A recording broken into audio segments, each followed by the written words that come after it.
Muy buenas noches, estamos nuevamente acá en nuestro programa El Sur de los Gremios, programa de la Mesa Comunal del Sector Público, en donde tenemos la posibilidad de compartir este espacio para todas y todos los trabajadores de la comuna de Ancud y la provincia de Chiloé. En esta oportunidad nos encontramos con un destacado dirigente nacional que tiene historia dentro del movimiento gremial de Chile. Hablamos del señor Esteban Maturana, presidente de la Confusan.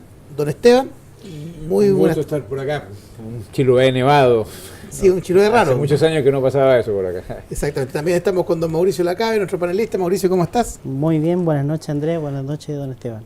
Bueno, don Esteban Maturana, primero que todo, ¿cuánto tiempo en el mundo sindical? ¿Cuánto tiempo en la dirigencia? ¿Cómo llega? ¿Cómo se mantiene? ¿Y qué ve para el futuro? Ya en la dirigencia desde el año 92 aproximadamente. Yo trabajaba en un consultorio, donde sigo trabajando todavía en Pudahuel Estrella. Un día se me ocurrió levantar la mano en una asamblea del sindicato. Y en la elección siguiente que dijeron, no, usted tiene que ser dirigente sindical, pues, parece que tiene buen hablamiento. Así que me llevaron a la dirigencia en el sindicato, de ahí participé en reuniones de coordinaciones metropolitanas. El año 93 participé en un congreso nacional, en el congreso donde se elegían los directorios de la Coordinadora Nacional de Trabajadores de Atención Primaria, que fue nuestro primer referente nacional. Me presentaron la gente de la metropolitana en una elección, salí elegido con la última mayoría, y por alguna razón que tendrán que explicar después los chiquillos y chiquillas de esa época, decidieron que yo tenía que tener la presidencia. Y desde esa época hasta nuestros días estoy en lo que fue la coordinadora, hasta el año 97, y desde el año 97 estoy en nuestros días ya en la confederación que es la Confusam actual. Ya. Y obviamente la Confusam es una confederación que agrupa distintas federaciones, tengo entendido. Nosotros somos una organización que representa el equipo de salud de la atención primaria, somos una organización pluriestamental. Es uno de nuestros pilares, una de nuestras grandes fortalezas. Representamos a todo el equipo de salud, profesionales, no profesionales. A nosotros no se nos pide el carné ni de partido ni el título profesional para ingresar a nuestra organización, muy por el contrario, ojalá lo dejen todos en la casa, pues somos todos trabajadoras, trabajadores. Y esta organización que partió el año 89, 90, con 2.000, 3.000 afiliados, y el año 97, cuando ya pasamos a ser una organización de derecho, una vez que se aprobó nuestro Estatuto de Atención Primaria, partimos como con 5.000, 6.000, hoy día somos 37.000. Formamos la Confusam con 7 federaciones, ya somos 27 federaciones, estamos en todo el territorio nacional, tenemos 340 asociaciones base, así que esta es una organización que ha crecido de manera importante, y eso tiene que ver con que entendemos que hemos hecho una tarea importante en el mundo de la salud municipal. Nuestro primer objetivo era devolver los consultorios a los servicios. Hoy día, bajo ningún punto de vista, no tenemos ninguna intención de devolvernos a los servicios de salud. Logramos el año 94. ¿Por qué razón? Disculpe.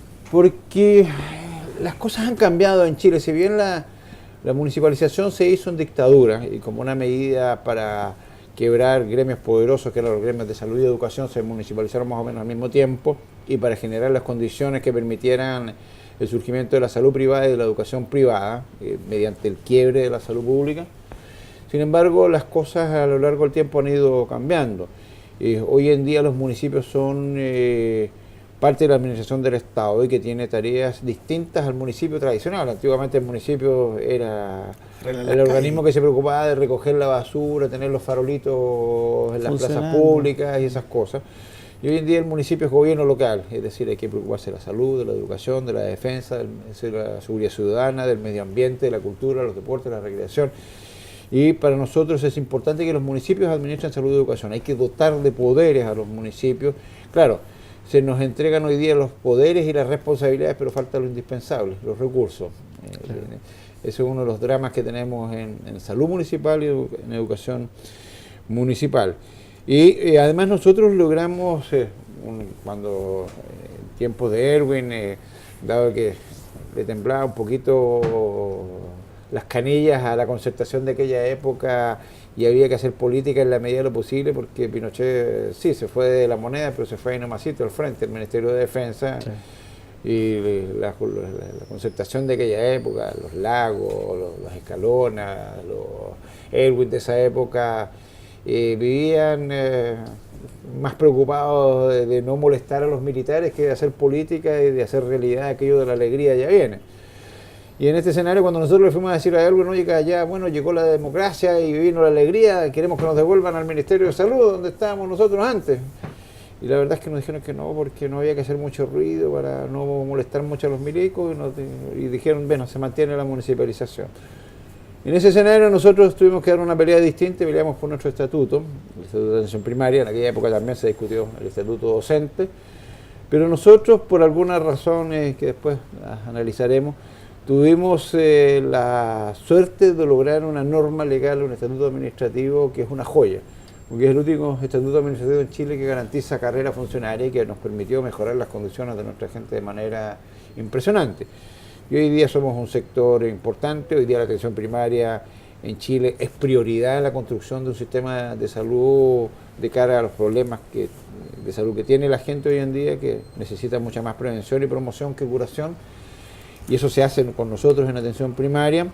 Es un sector que partió cuando se inicia la desmunicipalización, fueron traspasados 11.000 o 12.000 funcionarios, hoy día somos 60.000 en este sector, y evidentemente creemos que ya la desmunicipalización es una situación que es absurdo planteársela.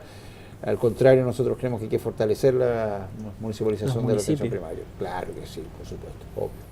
Nosotros nos hemos enfrentado ahora justamente a un proceso de desmunicipalización, como asistentes de la educación, en el área de educación. Sí. Estoy entendiendo que obviamente usted tampoco estaría de acuerdo con una... Creo que fue un grave error.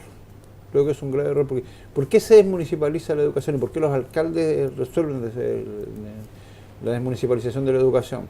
Por el drama financiero, porque hay una debacle financiera de proporciones y los municipios están gastando plata que no tenían para tratar de financiar una educación que estaba desfinanciada. De hecho, nosotros algo sabemos de eso porque con recursos de salud se financiaban las deudas de educación. Pero este problema del financiamiento no dependía de los propios municipios, dependía de la fórmula que se utilizó para financiar la educación municipal, que es la UCE, la Unidad de Subvención Escolar, que te entrega un aporte pobre, por supuesto, por cada alumno matriculado en un colegio, pero no solamente matriculado, sino además que vaya a clase, que asista a clase. Entonces, en tiempos como este, por ejemplo, en invierno, usted tiene el drama de que la mitad de la matrícula se le va del colegio, la mitad de los cabros chicos no van al colegio porque están enfermos, o hace mucho frío, o llueve, pero usted recibe la mitad, por lo tanto, de la subvención, pero sigue pagando el sueldo de los profesores, la luz, el agua, el gas, el sueldo del resto del personal no docente. Entonces, finalmente terminó en un desastre financiero de proporciones, con una deuda insostenible, y no encontraron que, en vez de resolver el problema de fondo, que es entregarle recursos al municipio para que pudiera financiar la educación, encontraron que era más razonable es municipalizar la educación. O sea, cosa que no se ha llevado a cabo todavía y que quizás no se lleve también. O sea, yo creo que es una estupidez. Yo creo que es una estupidez de cara al discurso que se tiene, porque los alcaldes quieren fortalecer el municipio. Pero, ¿qué significa fortalecer el municipio? Que el municipio asuma las responsabilidades que corresponden con los recursos que corresponden, y eso se los tiene que aportar el Estado. Chile es un país que, un dato súper importante y a ustedes les interesa también como a nosotros, Chile es un Estado centralizado, Chile es un país presidencialista, Chile es un país en el que está acumulado el poder en las altas esferas y en la base no hay poder, y la expresión más simple de aquello es la distribución de los recursos. En nuestro país, el 16% del presupuesto del Estado se gasta en los municipios. Un país que es municipalista, como Suecia, el 50 y tantos % de los recursos se entregan a los municipios. Volviendo al tema de salud, ¿cuál es la diferencia de un municipio que tiene una corporación municipal con la que tiene un departamento municipal? Bueno, las corporaciones municipales fueron nuestro invento de la dictadura. Se crearon 54 corporaciones municipales que son corporaciones privadas municipales. Son corporaciones que se rigen por una norma distinta a los departamentos de salud o el caso de educación a los DAEM, que son los departamentos de educación municipal, que se rigen por la norma administrativa pública. Estos se rigen porque por el caso particular de las corporaciones por el derecho privado. Sí. y son inconstitucionales, lo dijo la Contraloría, lo dijo el Tribunal Constitucional, porque se financian con más del 50% con recursos públicos, por lo tanto no pueden ser privados, ¿no? Pero como ya estaban creadas, el mismo dictamen que las considera inconstitucionales dice que sobrevivirán hasta que expire el periodo para el cual fueron creadas, no me recuerdo cuándo fue el periodo para el cual fueron creadas, y existen hoy en día 54 corporaciones municipales en el país aproximadamente, están en las grandes ciudades en general. Santiago. No, aquí también hay corporaciones. Sí, pues acá también tenemos 9. Aquí hay corporaciones, hay en la octava región, en la quinta región, en general. En Santiago también hay. Sí, por supuesto. Sí. La mayor parte de las comunas tienen corporaciones municipales. Ahora, para nosotros no es un problema, porque en las corporaciones municipales podemos hacer cosas que no se pueden hacer en aquellos lugares en donde solamente hay departamentos de salud, porque podemos hacer negociaciones casi como si fuéramos código del trabajo. Claro. Cosa que no sucede acá en la isla, por lo menos. No sucede porque acá hay muchos lugares en donde los alcaldes han entendido su rol como patrones de fondo más que como autoridades. Llegando a ese punto, por ejemplo, de la isla, tengo entendido de que han habido algunos tipos de dificultades acá en la isla, que hoy día, si bien es cierto, usted está por un motivo más gremial que venir a apagar un incendio, pero obviamente estuvo aquí anteriormente, hace un par de semanas atrás, por un tema particular, que sucedió básicamente en la comuna de Kemchi. No sé qué nos puede decir, llevando a colación lo de alcaldes patrones de fondo, ¿sería algo más o menos similar a lo que sucedió ahí? No similar, es exactamente así lo que sucedió. Hay una autoridad municipal que no respeta la norma legal vigente. La norma que rige a nuestro sector establece que el 80% de nuestro personal tiene que tener un contrato indefinido y solamente un 20% un contrato a plazo fijo. En Kemchi entiendo que más del 50% del personal, 60, 70, 80% según alguna otra cifra, están con contratos a plazo fijo, contratos que duran un mes, 2 meses, 3 meses, 4 meses, y mantienen a la gente pendiente de si le van a renovar o no le van a renovar el contrato, con una sensación de inestabilidad brutal. Y no solamente eso, sino que no respetan ni siquiera las normas de la 19296 que establece los derechos y deberes que tienen los dirigentes de nuestras asociaciones. Se supone que un dirigente sindical es inamovible en su función y en su cargo. Es una forma de protegerlos para evitar que en el ejercicio de sus funciones se pueda, por parte de la autoridad, generar presiones o actos que perturben la labor del dirigente sindical. Y el alcalde ha querido trasladar de las funciones al dirigente sindical nuestro de Kemchi. Eso es una norma ilegal, es una práctica antisindical. Y estuvimos hace poco, esperábamos reunirnos con el alcalde. Extrañamente el alcalde no fue habido y nos reunimos con el administrador y se suponía que nos íbamos a reunir con la dirección de salud. Tampoco estaba la dirección de salud, con el abogado, y tampoco estaba el abogado. Situaciones de esta naturaleza que no nos permiten sentarnos en una mesa a discutir los temas y a ponernos de acuerdo. Y lo único que lo queremos pedir que nos pongamos de acuerdo es que se respete la norma legal vigente y que contrate a la gente de acuerdo a lo que está establecido en nuestra norma. ¿Y cómo se contiene esto? ¿Será una medida de control gremial de parte del alcalde, que quizás no quiere que se le mueva el piso, que quizás tienen hoy día... Lo que pasa es que a los alcaldes les gusta manejar las cosas a su libre albedrío, entonces no les gusta reconocer que existen derechos y obligaciones, y que uno de los derechos que tiene nuestro personal es el derecho a la estabilidad laboral. Y entonces para ellos es más razonable, según su lógica, tenerlo agarrado de cierta parte con este tipo de contratos a plazo fijo para mantenerlos atemorizados, que hacerlos hacer lo que el alcalde quiere que hagan.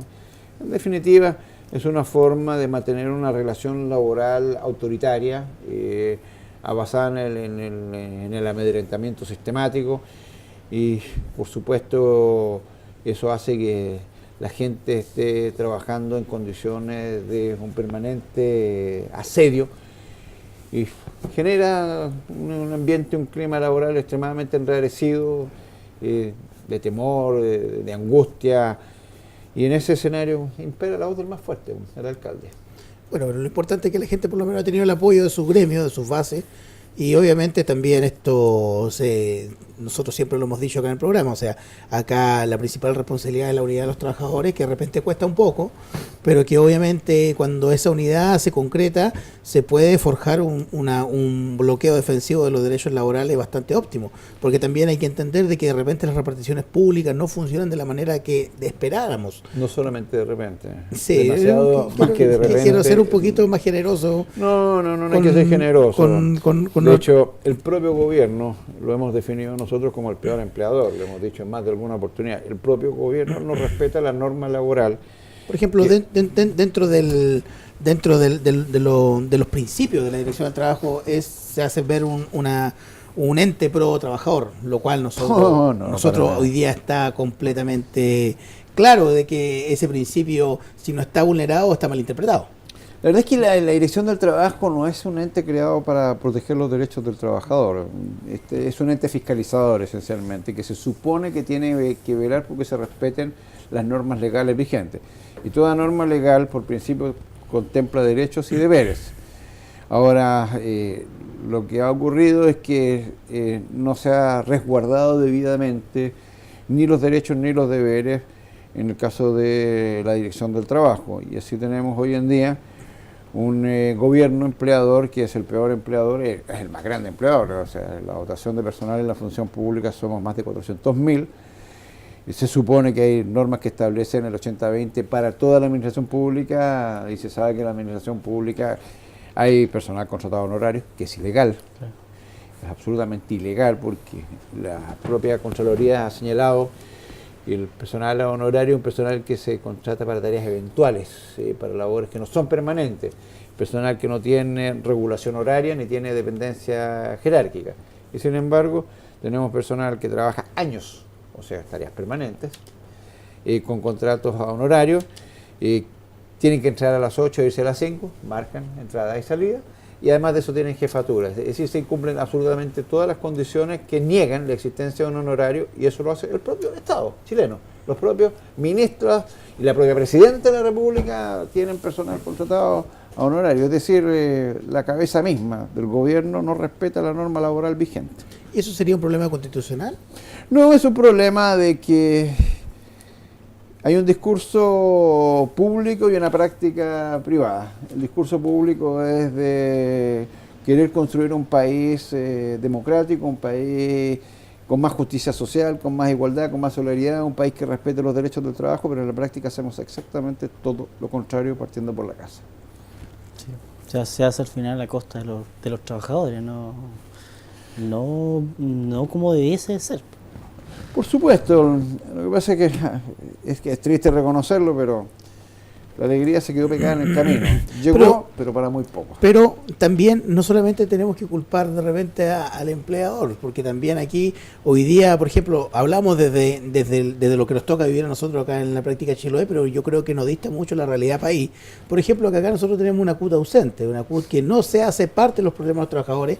Demuestra un botón aquí este espacio que nosotros estamos levantando como mesa coordinada del sector público, una figura totalmente de hecho, quizás de más huevo y corazón para mantener el posicionamiento de los trabajadores dentro de nuestra provincia. Y obviamente vemos una CUT que cuando llega una marcha uno ve 3, 4, 5 banderas, pero tampoco hay una defensa real hacia el mundo de los trabajadores. Hoy día hay una división también dentro de nuestras filas, y también con un estandarte emblemático e histórico también, como es la Central Unitaria de Trabajadores, en donde hoy día no hay una dirección clara. Está siendo cuestionada la forma de la elección, para el 1 de mayo hubieron 2 marchas, entonces también hay señales que también hablan de que nuestro voto también está haciendo agua. Miren, la cuestión es bastante compleja. La verdad es que Chile enfrenta una situación crítica como país. En muchas esferas de lo que constituye un país. En el ámbito económico, un modelo económico absolutamente injusto, concentrador de riqueza en muy pocas manos. En lo político, los niveles de corrupción que existen en la clase política comprada por los grandes poderes económicos, eso está más que demostrado, partiendo por la propia Presidencia de la República. En adelante tenemos graves problemas casos Cabal, Pentas, Soquemeche, que afectan a la clase política y gobernante. Por si esto fuera poco, la Iglesia y Carabineros de Chile aparecen contaminados absolutamente con los fenómenos de la corrupción. Es decir, hay un grave problema de gobernabilidad, de credibilidad, de legitimidad, de autoritarismo, de concentración de la riqueza, pero también hay un problema social. Chile es un país en que impera hoy en día el individualismo, el consumismo, la competitividad. Y eso hace que las organizaciones que históricamente cumplieron con un rol potente y relevante en un escenario de un país con una mirada bastante más colectiva de cómo enfrentar los problemas de la sociedad, hoy en día dio paso a un movimiento sindical debilitado, quebrado, dividido, atomizado, fragmentado. Háganse cargo, por ejemplo, que en la última elección, a voto ponderado nuevamente, faltando al mandato que se le entregó en un congreso hace más de una década de hacer elecciones de dirigentes nacionales de la CUT a voto universal, el padrón con que se hace esa elección fue de 158.000. De los 600.000 de agosto bajamos a los 158.000 ahora en la última elección, y de esos 158.000 votaron un poco más del 60% del padrón, menos de 100.000. En un país que tenemos 9 millones de trabajadores en actividad, la CUT, la más importante de las organizaciones sindicales, vota con un padrón de 158.000 y participan apenas 90.000, y ni siquiera fueron 90.000 los que votaron. Votaron dirigentes, algunos representando los 90.000. Exactamente. No reunieron un dirigente que tenía, por ejemplo, derecho a votar por 3.000, no reunió a los 3.000. Y le preguntó si estaban de acuerdo por quién tenía que votar o no.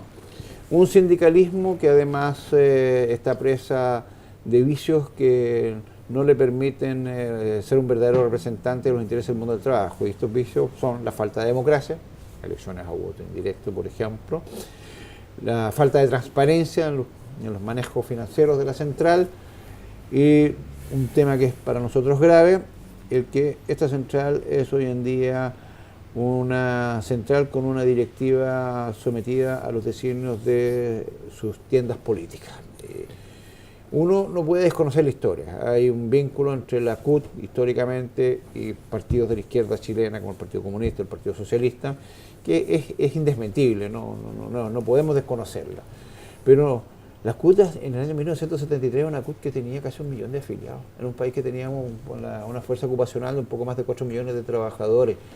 Esa CUT no es comparable con la de hoy día, con partidos que no son comparables con los de hoy día, que son máquinas para el control del aparato político, son máquinas de lotes que tienen intereses, que se distribuyen en el aparato del Estado, las intendencias, las gobernaciones, los ministerios, las subsecretarías, las embajadas, las agregadurías, las empresas del Estado.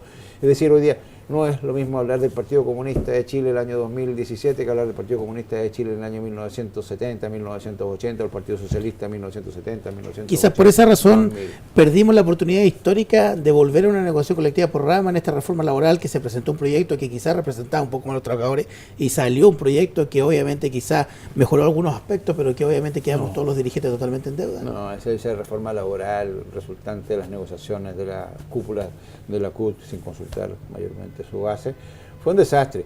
Y no lo decimos nosotros, lo dijo ayer Coliuvitis, que no es un trotskista, maoísta, anarco-sindicalista, sino que es un ministro del Trabajo demócrata cristiano, lo dijo él.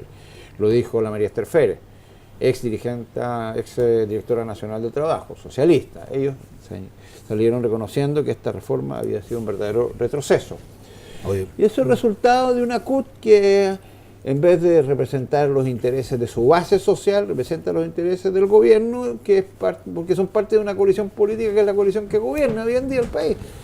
Y eso, podrán enojarse mis compañeras y compañeros en la CUT, pero es la percepción que tenemos la inmensa mayoría de las trabajadoras y trabajadores en el país. Bueno, nos tenemos que ir a una pausa comercial, don Esteban, y obviamente a la vuelta seguimos también para saber ¿en qué está también hoy día la política gremial de la Confusama acá en Chiloé? Tengo entendido que están reunidos con algo particular. Así que a la vuelta de comerciales seguimos con este importante invitado y con esta interesante conversación acá en el sur de los gremios.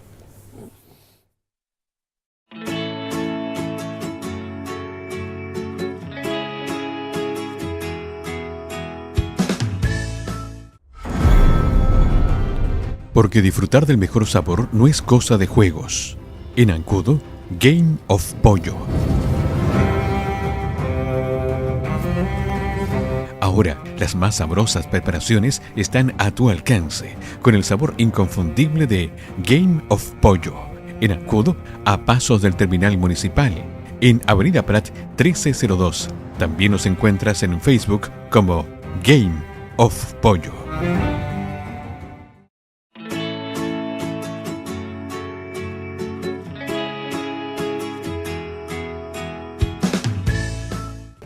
Ya estamos de vuelta acá en tu programa Al Sur de los Gremios con este importante invitado, don Esteban Maturana, presidente nacional de la Confusam, gremio de más de 600.000 trabajadores. 37.000. 37.600.000. Afiliamos a muchos. Claro, pasaste. Nos pasamos. Multiplicaron por más de por 20 casi. Pero bueno, estamos mirando hacia el futuro. Y obviamente acá estamos de vuelta ahora para saber en qué específicamente está hoy día la Confusam y don Esteban Maturana acá en este Chiloé nevado, raro, distinto. Precioso en todo caso. Ahora, el sur de Chile siempre ha sido lluvioso. Yo no sé por qué la gente viene acá a buscar sol en verano, si lo que menos hay en esta zona del mundo es sol. Pero en nuestra organización hoy día está en un encuentro, estamos en una escuela sindical. El próximo jueves vamos a estar en un precongreso. Nuestra organización se va a reunir en Copiapó los días 1 al 3 de agosto. Para discutir nuestra permanencia o no en la Central Unitaria de Trabajadores, entre otras materias. Vamos a hablar sobre nuestra plataforma de lucha y también vamos a abordar un tema que a todos nos interesa, que es la negociación de reajuste salarial del sector público. Ustedes saben, los últimos 2 años Valdés impuso su voluntad, con la complicidad de la Presidenta de la República, porque todos le echan la culpa a Rodrigo Valdés, pero Valdés es un funcionario de la Presidencia de la República, es un funcionario de confianza del Ministro de Hacienda. Exactamente. Y los años anteriores se empecinó en poner una cifra y lamentablemente no tuvimos la capacidad de poder revertirla. Finalmente logró con los votos de la derecha aprobar el 3,2 el año pasado. Y el antepasado fue bochornoso porque ni siquiera dimos la pelea el año 2015. Pero yo fue una vergüenza de proporciones. Tengo una pregunta, y porque usted me dice no fuimos capaces.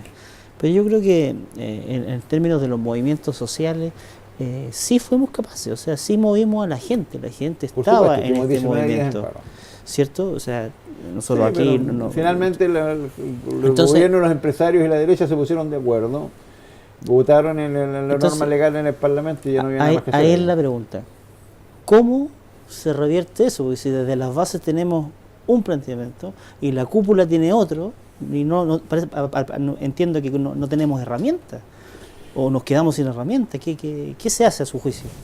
Bueno, nosotros esperamos este año seguir dando una pelea igual que el año pasado, o mejor incluso que la del año pasado. Estamos disponibles como organización a hacer todos los esfuerzos necesarios y esperamos que nos acompañen, más allá del problema que tuvimos recientemente, que una de las organizaciones de la Mesa del Sector Público fue finalmente desafiliada en una maniobra política. Esa fue una maniobra política que yo me imagino que la moneda deben todavía estar aplaudiendo a rabiar, porque eso significa un debilitamiento público de la Mesa del Sector Público. Pero a margen de eso, nosotros esperamos dar la pelea, esperamos que por un mínimo de decencia la cúpula de la CUT, que tiene una clara militancia política, y ciertamente uno no puede no suponer que eso resta de la necesaria agilidad para enfrentar los conflictos con el gobierno, porque una cosa es darle un enemigo y otra cosa es darle un amigo que está al otro lado.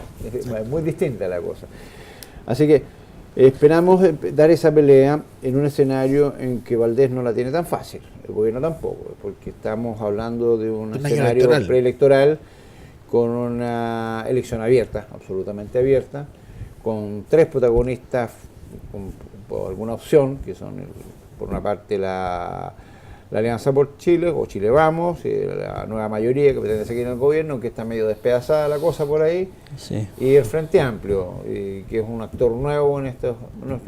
Va a ir Marco, pero Marco no tiene mayores opciones, Parisi no creo que tenga mayores opciones, entiendo que la Rosana también, va a ir Rosana Miranda, no creo que tenga ninguna opción. Lo de Carolina Goich es más bien testimonial, va a llegar, entiendo, hasta diciembre, pero tiene un carácter más bien testimonial, no creo que tenga mayores opciones Carolina. Así que es una elección abierta. Este escenario Es un escenario distinto porque a Valdés no le van a dar tanta rienda suelta como el año 2016-2015. Y no le van a dar rienda suelta por una razón muy sencilla, porque lo que está en juego es el gobierno, y el Parlamento. Y uno dirá, no, son unos poquitos diputados y senadores y el cargo de presidente de la República. No, es mucho más que eso. Son miles de cargos entre ministerios, subsecretarías, divisiones, departamentos, asesoría, intendencias, gobernaciones, embajadas, empresas del Estado. Es decir, son miles de cargos. Además, en el Congreso, asesores, con 17 teléfonos que se hay que gastar para tenerle a los asesores y todo aquello. Entonces, lo que está en juego es demasiado. Y los que están en el gobierno quieren seguir siendo gobierno, y para seguir siendo gobierno hacen falta votos.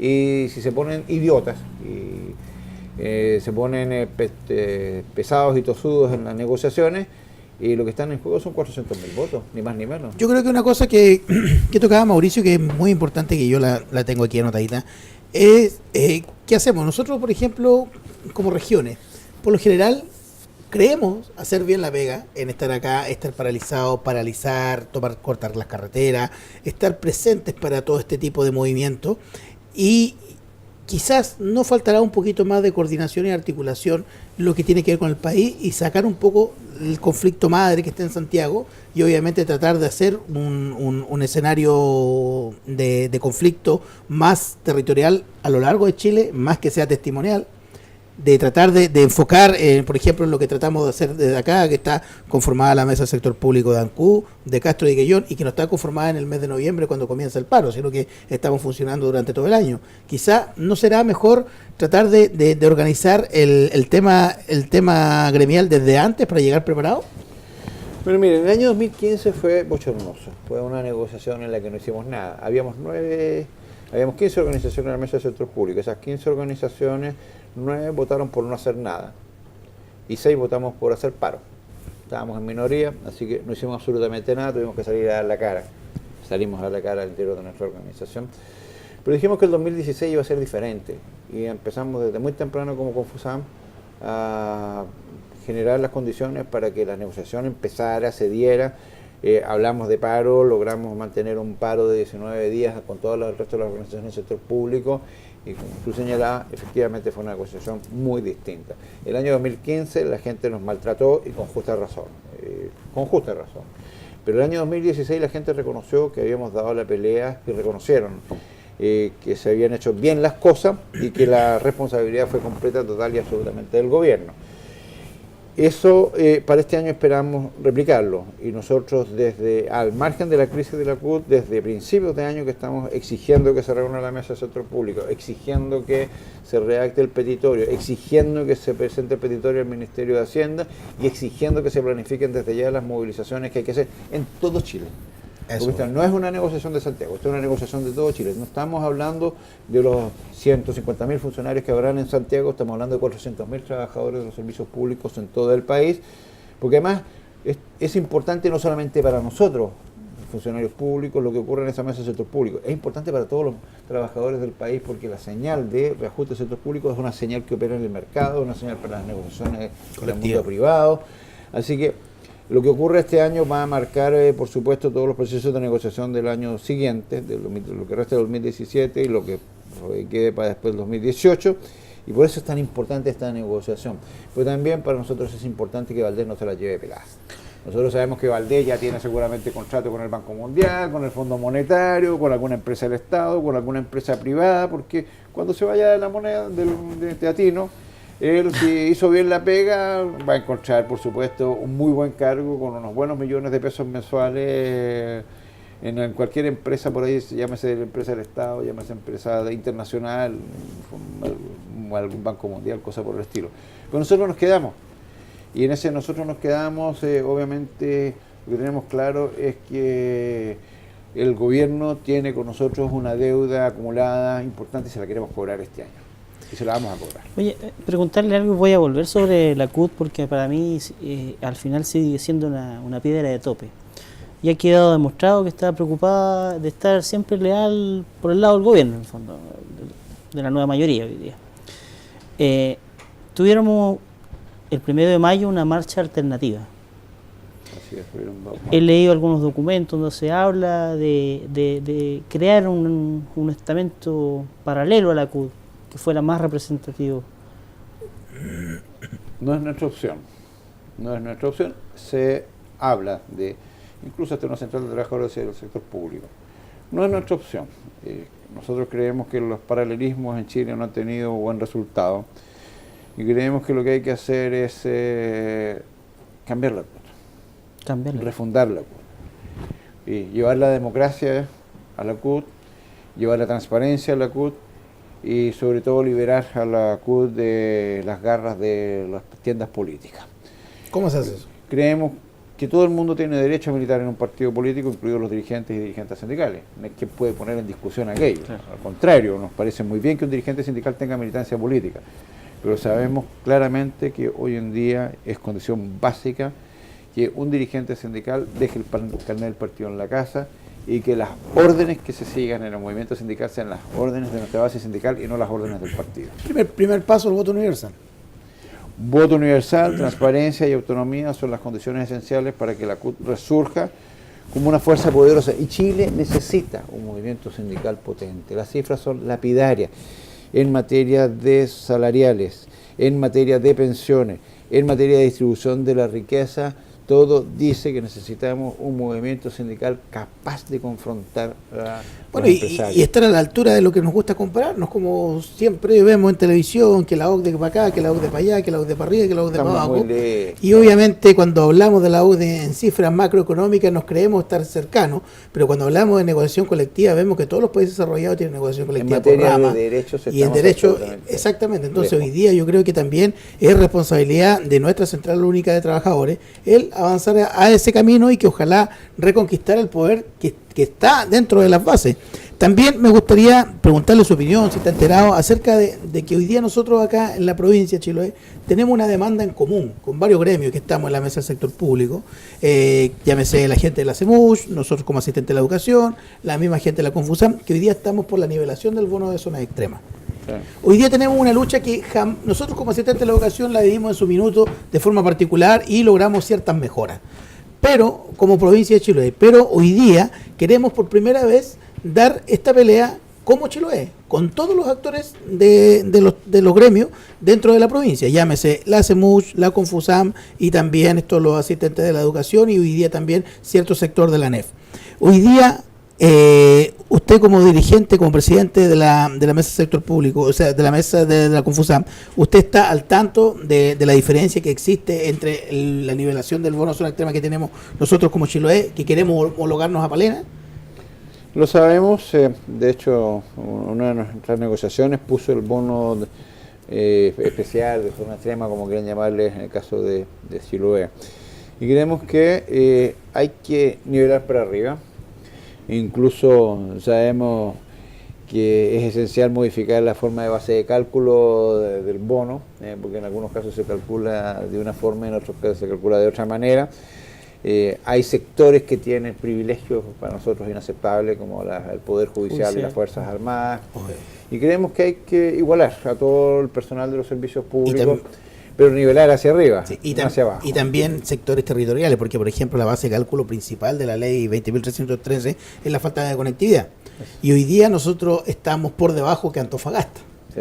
Y que tiene una conectividad con aeropuertos, con todo el tema. Y acá nosotros tenemos una condición no de isla, tenemos una condición de archipiélago que no está reflejada en la ley. Porque la ley habla de la isla de Chiloé, pero nosotros somos un archipiélago. Porque no es lo mismo, no sé, trabajar en el consultorio de Achao, exactamente, que trabajar en el consultorio de Castro. Entonces, obviamente hoy día nosotros nos queremos homologar con Palena. Sí, nos queremos homologar con Palena por la sencilla razón de que la provincia de Palena tiene una conectividad terrestre, buena, mala o regular, pero la tiene. Tiene subsidio aéreo y marítimo, que está bien, nosotros no queremos que se los quiten, pero nosotros queremos dejar en claro de que en este último tiempo la provincia de Chiloé, aparte de tener todo el costo de vida más alto que quizás que otros territorios, también se le agregó un costo extra, que no está presente hoy día en la discusión, que es el peaje que está en Calbuco. Hoy día cuesta más que hace 2 años.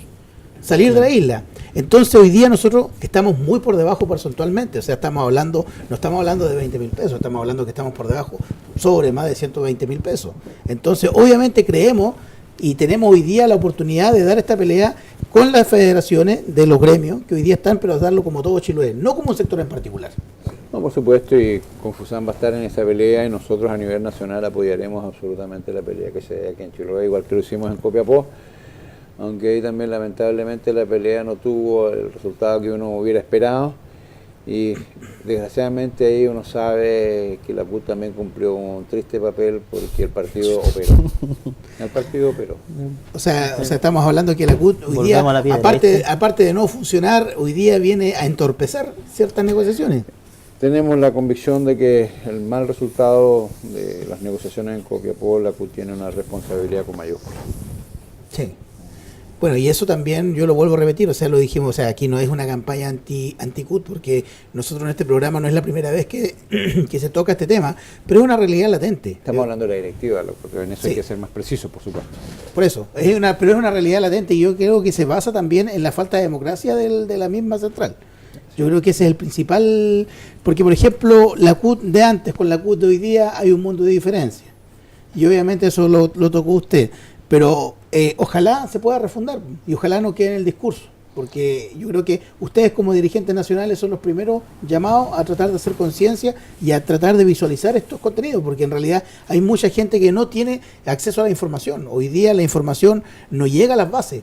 Hoy día lo que ustedes hacen como escuela sindical yo creo que es una herramienta fundamental que todos los gremios debiéramos tomarla, porque también hoy día el tiraje para la chimenea también es importante. Nosotros necesitamos jóvenes que se interesen no solamente por la política, sino que también por la defensa de los derechos de los trabajadores, porque hoy día no se encuentra un dirigente a la vuelta de la esquina, complica mucho. Porque siempre están pensando que van a perder la pega, que si la pega se termina después no van a contratar en ningún lado. El ser dirigente tiene muchos costos y quizás hoy día también es prioritario tratar de generar esos espacios para que nuevas personas se involucren en este tema.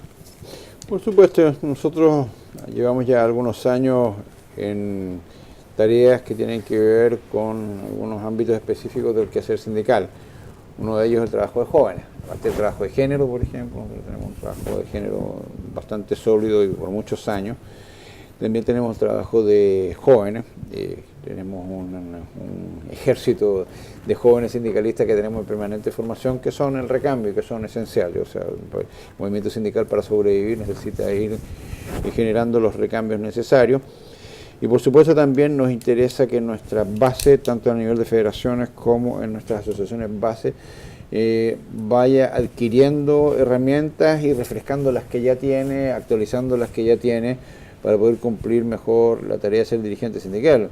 Muchos creen que para ser dirigente sindical lo único que hace falta es tener buen hablamiento, ser toyento. No, o sea, se requiere tener habilidades y destrezas en materia de ser capaz de levantar la mano en una asamblea o frente a una autoridad y explicar a veces lo inexplicable, por supuesto, pero además de esto hace falta también una sólida preparación de base para que el dirigente pueda representar adecuadamente los intereses de las personas a las que él está representando. Y por eso es que para nosotros es importantísimo el contar con escuelas sindicales como la que se está haciendo acá en la provincia de Chiloé. Tenemos otras escuelas sindicales, estamos también trabajando proyectos de escuela sindical nacional, que eso ya es un poquito más complejo, más difícil, porque es nuestra convicción que para poder sobrevivir como organización necesitamos garantizar que las futuras generaciones vayan asumiendo el rol que les corresponde a nuestro Pero por ejemplo, ese ejemplo que usted da, propiamente tal de la Confusam, ¿cómo lo articulamos para hacerlo doctrina en el mundo sindical chileno?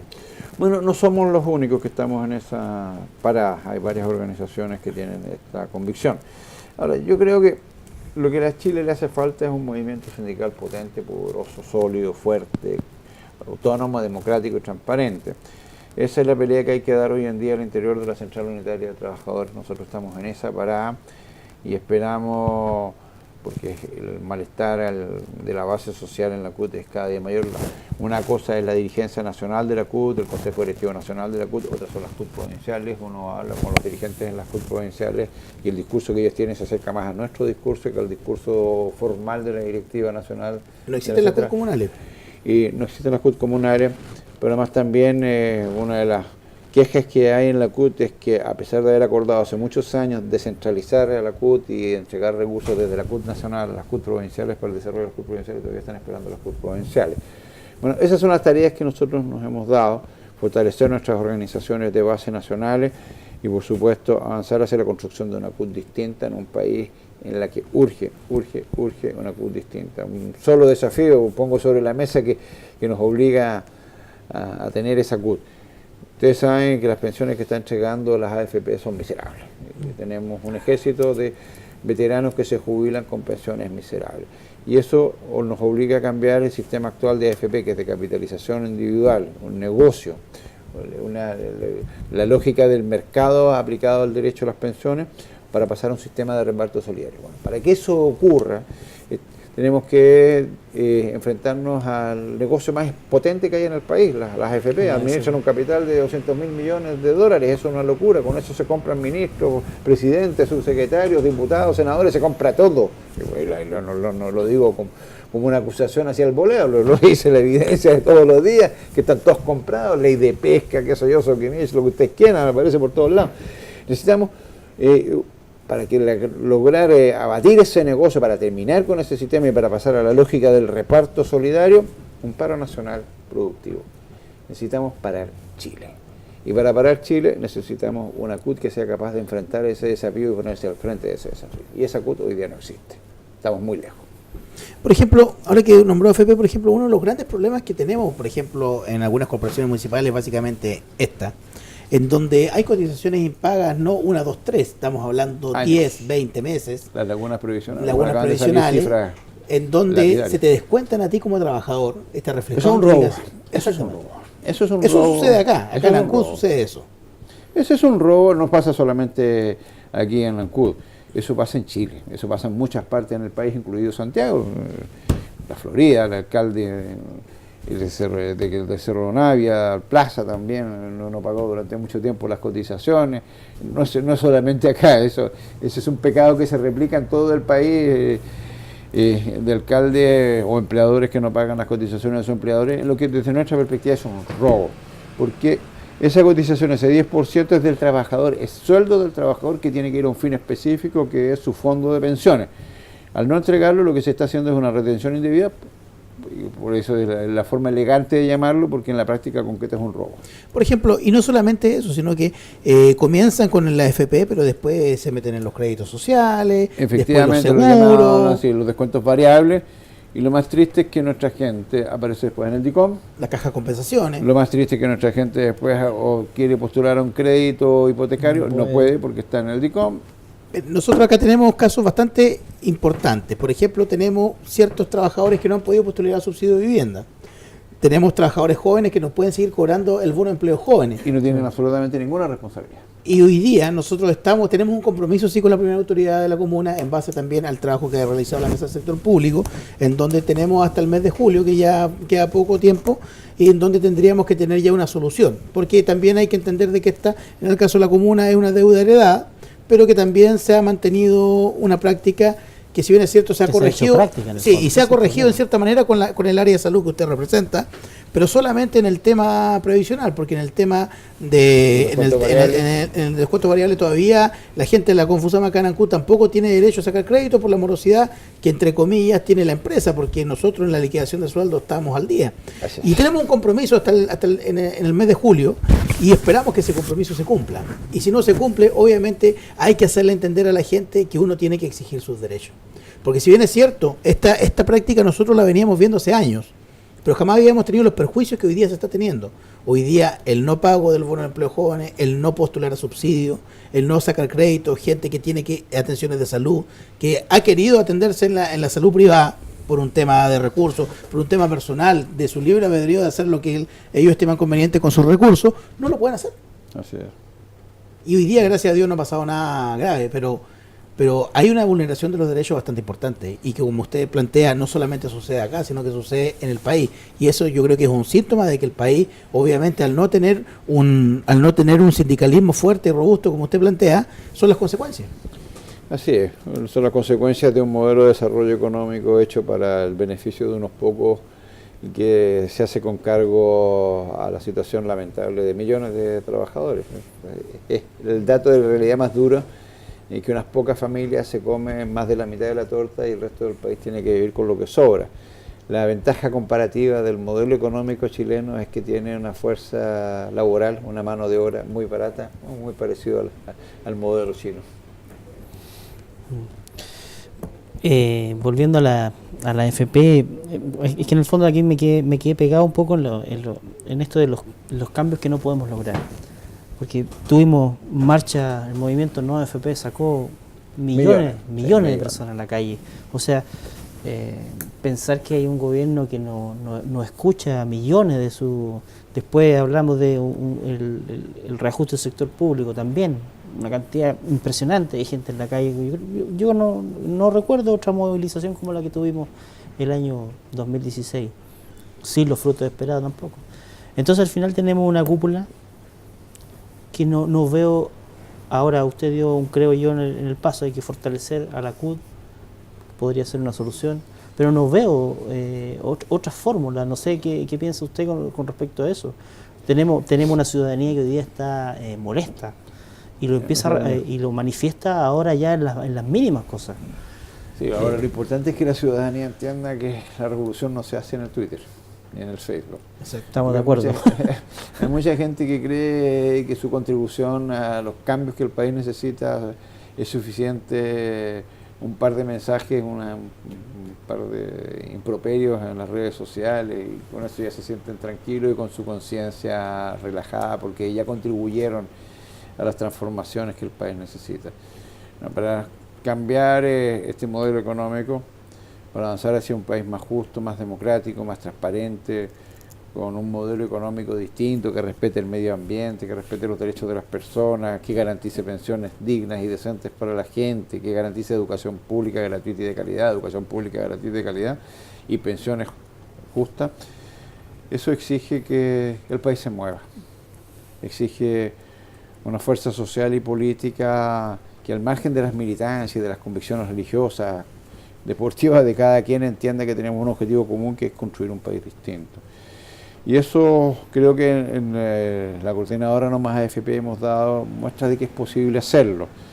Yo recuerdo que llevamos muchos años diciendo lo mismo. Mira, el día en que seamos capaces de poner 1 millón de personas en las calles, ese día vamos a empezar a hablar de las AFP. Antes no, pasó exactamente así. Pusimos 1 millón de personas en las calles y empezamos a hablar de las AFP. Ahora, también decíamos, nos basta con hacer una marcha espectacular, o 2, o 3, o 4 y 5 marchas, los estudiantes lo tienen muy claro.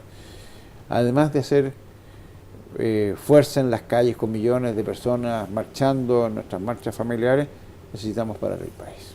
Necesitamos parar la producción, porque hay que darle a los dueños de Chile, hay que darle donde les duele, en el bolsillo. Hasta ahora una marcha no les duele, porque además la hacemos un día domingo, cuando no hay producción. Claro. Entonces nosotros estamos como coordinadora No Más AFP generando las condiciones para avanzar precisamente hacia eso. Vamos a tener actividades ahora en el mes de julio, vamos a hacer una protesta nacional el día 24 de julio, vamos a informar a través de nuestros canales institucionales sobre estas acciones. Queremos hacer un encuentro latinoamericano de seguridad social en Chile, estamos pensándolo en septiembre, agosto. Queremos hacer un plebiscito, queremos preguntarle a la ciudadanía si está de acuerdo con el sistema de pensiones actuales o considera que hay que pasar a un nuevo sistema de pensiones. Un plebiscito que queremos hacer en el mes de octubre, recordando lo que fue la lucha del sí y del no. Y finalmente, para el mes de noviembre estamos preparando una nueva acción nacional potente. Queremos ir generando las condiciones para parar el país. Estamos convencidos que lo fundamental va a ser tener la fuerza necesaria para paralizar la producción que les duela a los dueños de Chile y a sus representantes en el gobierno y en el Congreso, a la clase política gobernante. Bueno, don Esteban, ha sido una conversación bastante productiva, tanto para nosotros como dirigentes de la provincia de Chiloé, y también, creo yo, para todos los trabajadores que siguen este programa y entienden este espacio como una plataforma más de lucha, así como la tienen ustedes, en donde nosotros podemos dar a conocer, quizás más allá de la cuña en el noticiero y de repente que le ponen a un dirigente cuando está entre las llamas o entre el humo. Y obviamente acá hay un espacio de conversación más más abierto y más franco, en donde podemos analizar en profundidad ciertos aspectos de nuestro futuro. Así es que, primero que todo, muchas gracias, don Esteban, por su presencia, y esperamos también que no sea la primera vez y que más adelante también podamos contar con la presencia de usted y de otros dirigentes nacionales que puedan también dar un mensaje de unidad y también de dejar claro de que los trabajadores, la única forma que tenemos nosotros de conseguir algo es en la calle, y primero que todo es estando unidos. Don Esteban. Ustedes lo han dicho, la unidad es la condición esencial. Unidad por encima de consideraciones de índole político-partidista, consideraciones de índole religiosa o cultural, hasta deportiva, porque en esto están los de abajo, la garra brava, la garra no tan brava, qué sé yo, estamos todos metidos en este enredo, somos todos víctimas del mismo modelo económico, social y político que está diseñado para el beneficio de unos pocos y que se aprovecha del esfuerzo de millones, esfuerzo que no se ve compensado bajo ningún punto de vista. Y la única fórmula que tenemos es nuestra fuerza. Nuestra fuerza, somos millones, somos mucho más que ellos, pero somos millones y tendremos fuerza en tanto en cuanto seamos capaces de actuar bajo un liderazgo sólido, que es una central unitaria a la altura del desafío de conducir a los trabajadores, a millones de trabajadores, en esa lucha por un país más justo, más solidario, más equitativo, más democrático, en la medida en que su dirigencia, en la medida en que su base entienda que necesitamos esa CUT democrática, transparente y autónoma. Transparente. Mauricio. No, nada, agradecer la presencia de don Esteban y la claridad con que se han expuesto las ideas, que era lo importante que a nosotros nos interesaba conocer su opinión sobre ciertos temas. Bueno, estoy siempre disponible. Bueno, muchas gracias, don Esteban, nuevamente, y gracias a todos por su audiencia, y nos vemos el próximo jueves acá en su programa, El Sur de los Gremios, donde queremos ir. Siempre se dice el norte, pero nosotros decimos el sur porque somos especiales. Así que nos vemos acá en el Sur de los Gremios el próximo jueves por las pantallas de Canal del Sur. Buenas noches.